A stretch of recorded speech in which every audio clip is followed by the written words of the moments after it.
Dhanbad mayor चुनाव के दौरान त्रिकोणीय मुकाबले में संजीव सिंह ने बाजी मारकर अपना लोहा तो मनवा लिया। अब बारी है शक्ति प्रदर्शन की। शक्ति प्रदर्शन डिनर पार्टी और पार्षदों को गोलबंद करके किया जा रहा है। ये रणनीति डिप्टी मेयर चुनाव के लिए बनाई जा रही है। इस चुनाव में पार्षदों की एकजुटता की जरूरत है। सभी मेयर ये चाहत रखते हैं कि डिप्टी मेयर की कुर्सी पर कोई अपना ही आदमी विराजमान हो। यही चाहत संजीव सिंह की भी है। दरअसल आगामी 18 मार्च को डिप्टी मेयर पद के लिए चुनाव होना है। उसी दिन परिणाम भी आ जाएगा। राजनीतिक पंडितों की माने तो धनबाद में इस पद के लिए 4-5 अहम दावेदार हैं। उसके अलावा छुपे खिलाड़ी भी हैं जो चर्चित नामों के लिए बड़ी चुनौती बन सकते हैं। डिप्टी मेयर चुनाव को अपने पक्ष में करने के लिए नए नवेले मेयर संजीव सिंह पार्षदों की गोलबंदी में जुट गए हैं। बीते शुक्रवार 13 मार्च को संजीव सिंह ने नवनिर्वाचित पार्षदों के लिए सिंह मैंशन में अभिनंदन समारोह के तौर पर डिनर पार्टी का आयोजन किया। समारोह में महापौर संजीव सिंह ने सभी पार्षदों का स्वागत करते हुए उन्हें जीत की बधाई दी और शहर के विकास कार्यों में मिलकर काम करने का आह्वान किया।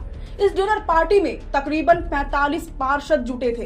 कार्यक्रम तो नए पार्षदों के डिनर के लिए था, लेकिन मकसद डिप्टी मेयर चुनाव के लिए सभी की सहमति लेना था।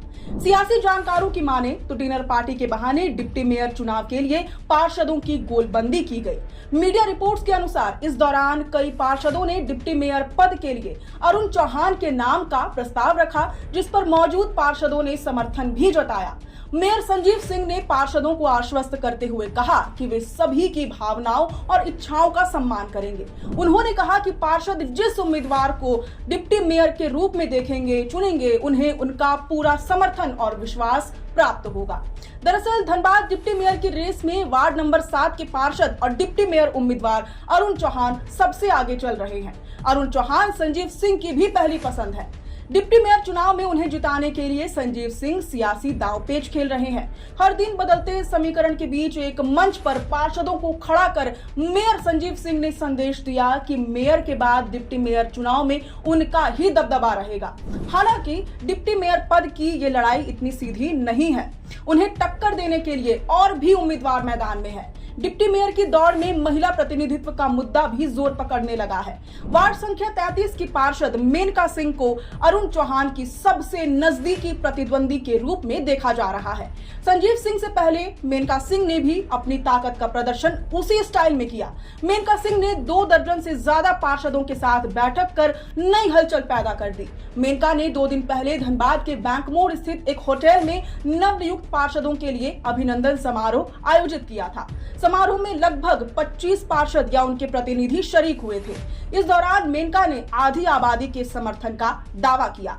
दिलचस्प बात यह है कि अगले दिन संजीव सिंह के यहां आयोजित डिनर पार्टी में भी ये तमाम पार्षद नजर आए थे। ऐसे में ये कहना मुश्किल होता जा रहा है कि इन पार्षदों का झुकाव किस ओर होगा। वहीं दूसरी ओर मेयर पार्षद चुनाव के बाद अब डिप्टी मेयर चुनाव को लेकर भी राजनीतिक दल सक्रिय हो गए हैं। डिप्टी मेयर का पद एक बार फिर राजनीतिक दलों के लिए ताकत दिखाने का अखाड़ा बन सकता है। मेयर चुनाव में बैकफुट पर गए कई पार्टियों के नेता इसे अवसर के रूप में देख रहे हैं। पार्षदों का दल लगातार संजीव सिंह से संपर्क में है, लेकिन दूसरी ओर राजनीतिक पार्टियां पर्दे के पीछे से मोर्चा संभाल रही हैं। राजनीतिक जानकारों के अनुसार डिप्टी मेयर उम्मीदवार की पीठ पर राजनीतिक दल के बड़े बड़े नेताओं का हाथ है। ऐसे में संभावना बन रही है कि रेस से इतर भी कोई डिप्टी मेयर बन सकता है। कुल मिलाकर धनबाद मेयर चुनाव की तरह डिप्टी मेयर चुनाव के केंद्र में भी संजीव सिंह ही हैं। डिप्टी मेयर चुनाव कोई भी जीते, लेकिन चर्चा चारों ओर से संजीव सिंह की ही हो रही है। गौरतलब है डिप्टी मेयर बनने के लिए कम से कम 28 पार्षदों का समर्थन जरूरी है। ऐसे में देखना होगा कि चुनावी समीकरण किसके पक्ष में जाता है। क्या संजीव सिंह को अपनी ताकत दिखाने का मौका मिलता है या फिर उनका बना बनाया खेल बिगड़ जाएगा। खैर, इस विश्लेषण पर आपकी क्या प्रतिक्रिया है, ये हमें कमेंट बॉक्स में जरूर बताएं। मैं हूं अंशु, कैमरे के पीछे है सहयोगी विकी। शुक्रिया।